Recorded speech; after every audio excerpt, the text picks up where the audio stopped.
दीपिक कीर्ति sir को और Lallan top वाले को भेज दो यहाँ पे, अभी वो पिट के जाएंगे यहाँ से। उस भीड़ में अनसोशल एलिमेंट्स बैठे हुए हैं। बहुत बड़ा फ्रॉड है, मैं बोल रहा हूँ, बहुत बड़ा फ्रॉड है। तुम्हारे पापा का नाम नहीं ले रहे, मारेगा तू हमको। दरअसल क्या होता है कि उत्तेजना और युवा दोनों का मिलन बड़ा खतरनाक होता है।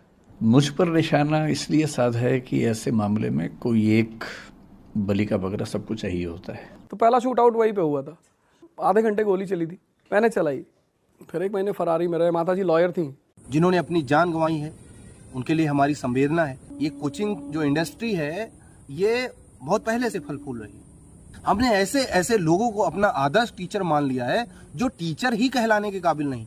खुद कह रहा है आदमी कि हमने गोलियां चलाई। तो पहला शूट आउट वहीं पे हुआ था, मतलब आधे घंटे गोली चली थी और वो हमारे सांसद जी थे, उनका सिनेमा हॉल था। हॉल में आपके ऊपर गोली चली? मैंने चलाई जी, बिल्कुल कह रहा हूँ। तो रिकॉर्ड था, नॉन बेलेबल वारंट थी। रंगबाज तो नहीं थे, पर ठीक है, अपने आप को लगाते थे कि हम बदमाश हैं यहाँ के। खुद कह रहा है व्यक्ति कि हमने गोलियां चलाई हैं, हमारा कैरेक्टर अच्छा नहीं रहा है, लेकिन हमने उनको आदर्श बना रखा है। जिनको हम भगवान मान रहे थे, आखिर वो नियमों के साथ क्यों खेल रहे थे? उन्हें नहीं पता था कि कोचिंग कैसी जगह पर खोलनी चाहिए। एथिक्स पेपर 4 पढ़ाते हैं, एथिक्स एंड इंटीग्रिटी। इनके अंदर इतनी सी नैतिकता नहीं है कि ये आकर एक शब्द बोल दें कि हाँ स्वेदनाएं हमारी तुम लोग के साथ है बच्चों। इतना ये कह देते हैं तो हम सारे छात्र इनके लिए जान की बाजी लगा देते हैं, जान दे देते हैं। लेकिन ये मक्कारों ने एक भी नहीं शब्द बोला जो ये लोगों को बताते थे कि अपने बच्चों की परवरिश कैसे करें। अगर आपने अपने बच्चों की परवरिश ऐसे नहीं की तो आप जिम्मेदार हैं, आप क्रिमिनल हैं। उनको यही नहीं पता कि कोचिंग कैसे किस जगह खोलनी चाहिए। क्या उनको कोई नियम नहीं पता है? सारे नियम पते हैं, लेकिन आपकी जिंदगी के साथ खिलवाड़ हो रहा है और आप इस बात को ना पहले समझे हैं ना अब समझ रहे हैं। लोग आकर क्यों नहीं कह रहे हैं कि नहीं ये कोचिंग ऐसी जगह पर खोलना गलत था? क्योंकि सबकी कोचिंग बेसमेंट में चल रही है। 1000 लाख बच्चे उस बेसमेंट वाली कोचिंग में जाके पढ़ रहे हैं। तो आज वो जाके कह दें कि ये बात गलत थी, कल को उनकी अपनी कोचिंग निकल जाएगी बेसमेंट में चलते हुए, फिर क्या करेंगे? इसलिए कोई आके जवाब नहीं दे रहा है। और आज आपके सवाल का मैं जवाब बताए दे रहा हूं कि कोचिंग बेसमेंट में क्यों होती हैं। अगर वही कोचिंग वो ऊपर चलाएंगे, first floor, second floor, third floor पर, तो उसका किराया लगभग उसके 2 गुना होगा। लेकिन अगर वो बेसमेंट ले लेते हैं तो उसका किराया आधा हो जाता है। मुझे बेसमेंट की क्लास मिल रही थी पूसा रोड पर 4 लाख रुपए कम में। गुप्ता जी जो मेरे ओनर हैं, उन्होंने मुझसे कहा कि मैं आपको बेसमेंट 18 लाख रुपए में दे दूंगा। हमारी गलती, हम ऐसे कोचिंग को एक्सेप्ट कर लेते हैं और हम लोग हो जाते हैं व्यक्तिवादी। हम हर यूपीएससी कोचिंग पढ़ाने वाले टीचर्स को देवता मानते हैं। देवता कहाँ चले गए तुम्हारे? वो गुस्से में हैं, क्रोधित हैं, हमें गाली दे रहे हैं या जिसे भी गाली दे रहे हैं वो उनका हक है। ऐसे थोड़ी होता है, भीड़ में गए कूद गए। मुझ पर निशाना इसलिए साधा है कि ऐसे मामले में कोई एक बलि का बकरा सबको चाहिए होता है। प्रशासन के लिए आसान हो जाता है कि हम बच गए। जो कॉम्पिटिटर्स हैं उनको ये लगता है कि अच्छा मौका है, इसी में स्कोर सेटल कर लिया जाए, हिसाब बराबर कर लिया जाए।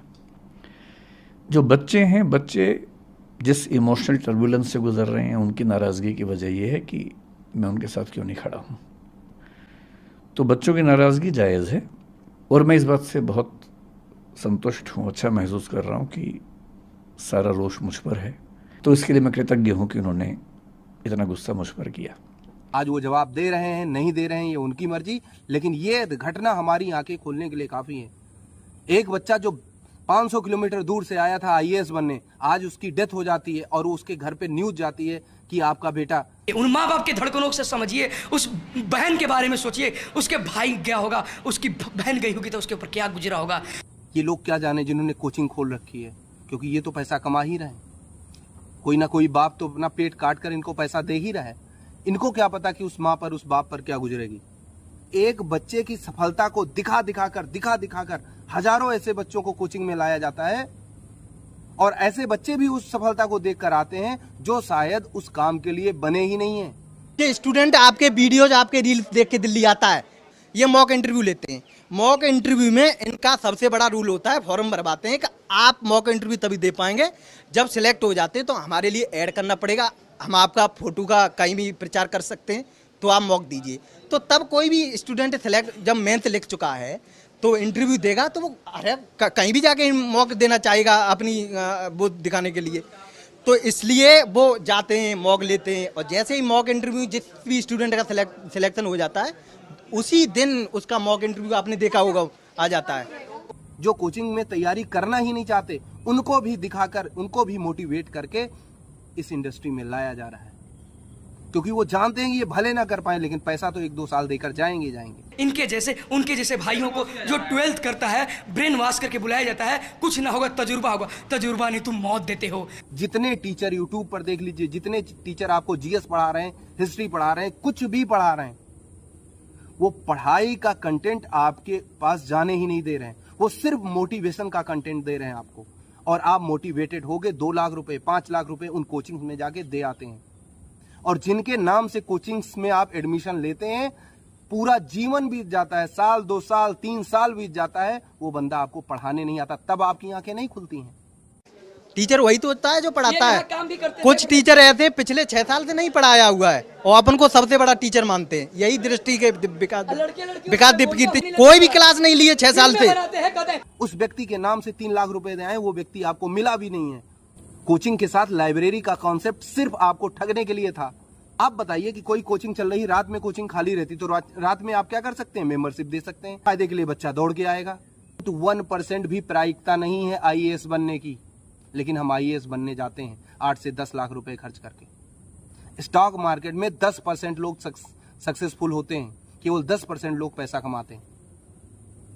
बिजनेस करने में लगभग 1% लोग पैसा कमाते हैं, लेकिन जो आईएएस पीसीएस बनने जाते हैं, खासकर जो यूपीएससी की तैयारी करने आईएएस बनने जाते हैं, उनमें से 0.01% ही आईएएस बनते हैं। इस बात को अपने दिमाग में रख लीजिए, नहीं तो ऐसी घटनाएं जैसी हुई ऐसी घटनाओं के लिए और भी तैयार रहिएगा। ऐसे लोग जो अपने आप को ज्ञानी, अपने आप को दार्शनिक कहते हैं, ये आपको ऐसे ही मूर्ख बनाते रहेंगे और हम ऐसे ही मूर्ख बनते रहेंगे।